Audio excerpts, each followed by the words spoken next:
Hey folks, Jimmy here, aka Palette of the Dead. Welcome back to the channel and welcome to a new issue of White Dwarf magazine. Now, as per usual with all these videos, if you like them, hit the like button, subscribe to the channel if you haven't already, and of course, drop a comment down below. I love hearing back from you guys, and it goes an absolute massive way to help the channel too. Now, this month we're on issue 474 of White Dwarf magazine.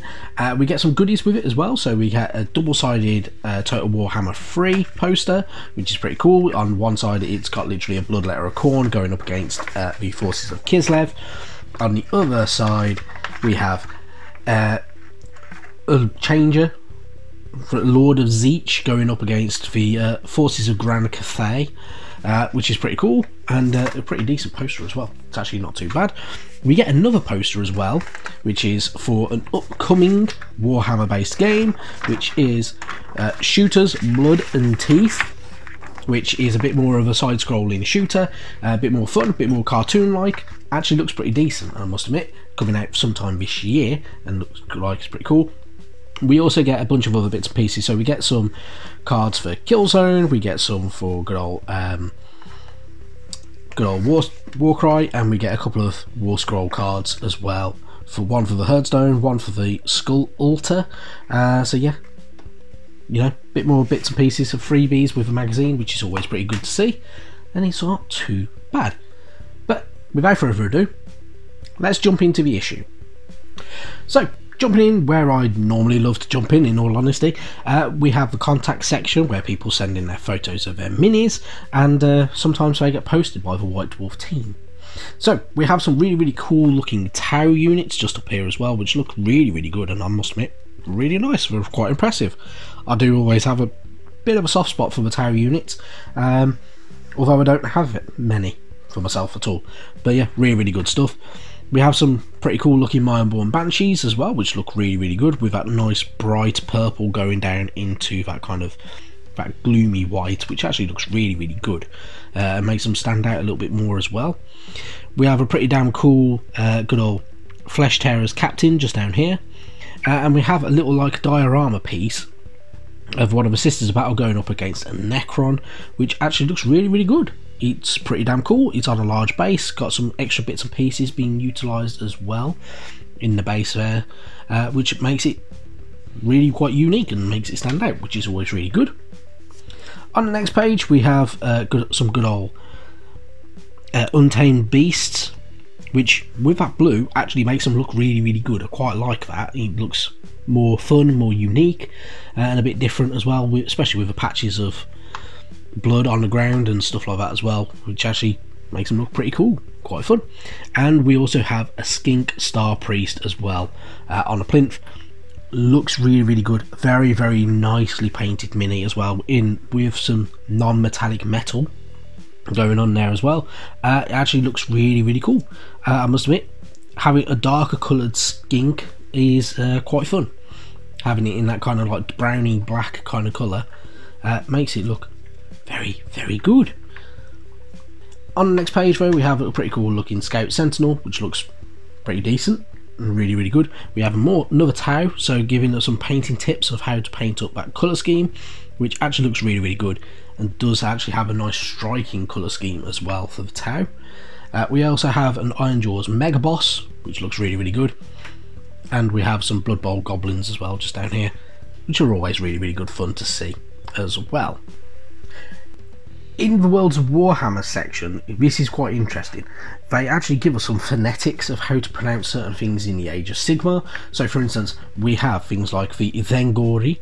So as kind of written there, it's hard to kind of work out exactly how we can say it, but it is literally Aven Gori. We also found things like good old Neferata, Manfred von Karstein, which you'd pronounce Stein as in pine, and a lot of that type of thing, which is actually really quite cool. So with Warhammer there are of course a lot of words that are quite confusing because there's a lot of lore and made up stuff for it, but it's actually quite unique. So there's a lot of words that you wouldn't normally see because they are literally just kind of made up for it, and this does exactly what you need it to do, with kind of making it so it's actually more easily pronounceable as well. So a lot of people get things like Kritzer, the rat print's wrong. Kritzer should be with crit, and Zar pronounced as in pizza, for instance. We also get things like on the other pages, some Lumineth Realm Lords kind of ways of saying things, Stormcast Eternals and Auric War Clans. So for instance, for Lumineth Realm Lords, Hitian instead of Haitian. You'd also get things like Imetrica as instead of Yimetrica, as I've heard people pronounce it before, and much more and stuff like that as well, which is actually really quite interesting. It's quite good to see this type of thing where they're kind of actually trying to help people out with their pronunciations of certain words and certain names, especially. For instance, people like good old Bastian Carthalos is one that most people get wrong, and they say it's Baston. It's not Baston, it's Bastion, which is actually, yeah, quite pretty cool. But it's nice to see that type of thing in the magazine, kind of giving you that little bit of different ways of helping you pronounce things in the way that the worlds of Warhammer have kind of decided and the way it should be named as well. Into the 41st millennium though, we have the Astra Militarum kind of in here, and their colour wheels as well, so creating colour schemes depending on what you want, whether it's urban colours or jungle colours, you'll have your different colour schemes set for them.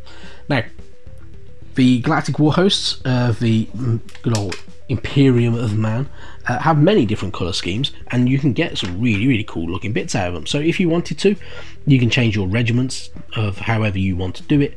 So for instance, Katachan, Jungle Fighters, Cadian Shock Troopers, Death Corps of Krieg, and much more, and their basic colour schemes on there as well. Helps you out massively, and kind of gives you some idea, especially if you're going to paint up the Astra Militarum yourself. This could really help you out with how you want to paint them up and how you want them to look.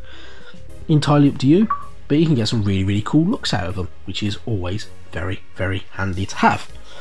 Continuing on though, they also have some really nice pictures of some of the other units that you can get, so including Sentinels, a couple of tanks as well, and a truck, which always look really good, painted up by many different members of places and people and from around all over the place, and you get some really cool looking units as well, including these purple robed guys as well, the Indigian Parafects, what a confusing name that is, but really cool. And then also a diorama piece of an Imperial Commander as well, which is always really good to see on there as well.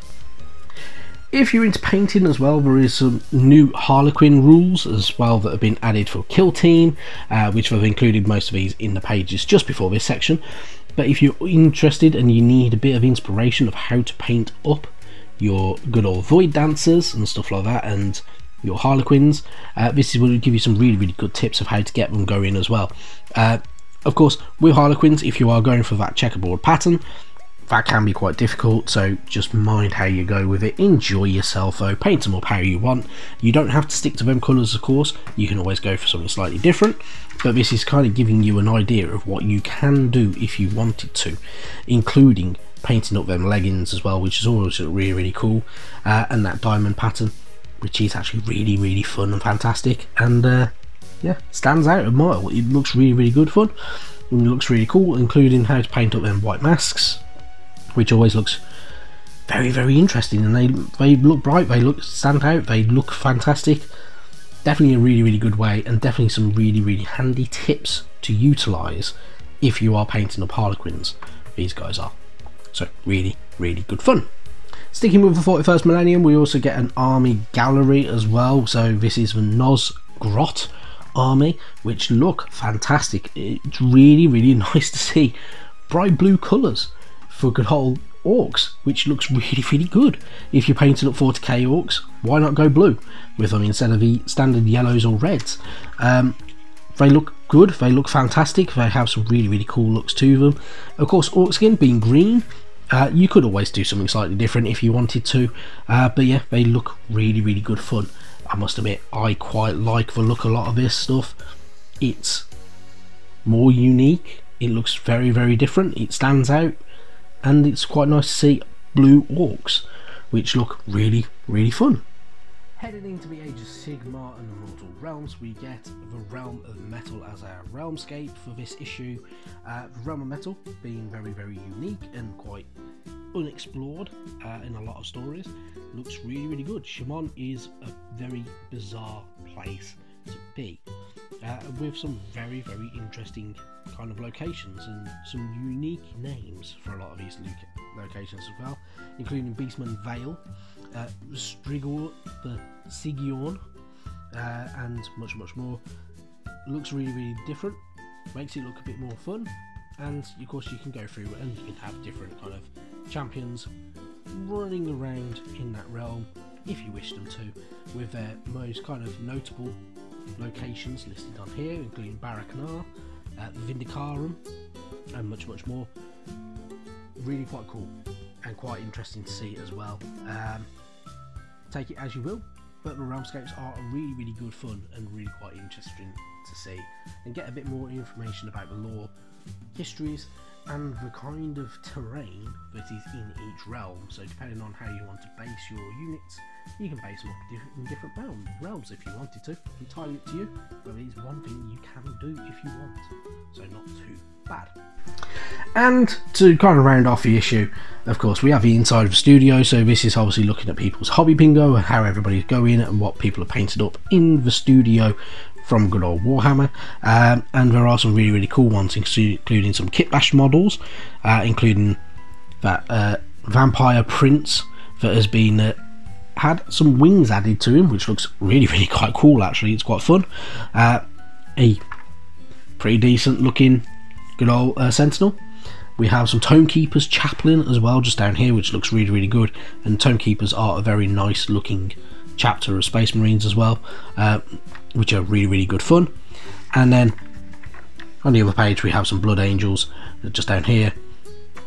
The hero character, which is the one that we actually got exclusively with Imperium magazine, which is actually really cool, and yeah, really, really good stuff. So a lot of cool bits and pieces.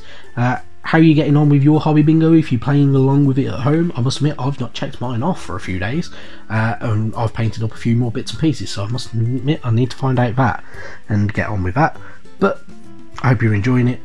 The next issue is on sale on the 15th of April, and there will be a video for that as well at some point soon. But yeah, really, really good stuff. It will have a Hadron Overlords update as well, which, if you are going to be getting the new Stormbringer magazine, we will probably have the Hadron Overlords update in that magazine anyway, because you get the minis in the kit, so it's not too bad. Right, thank you very, very much for watching, and I'll catch you next time.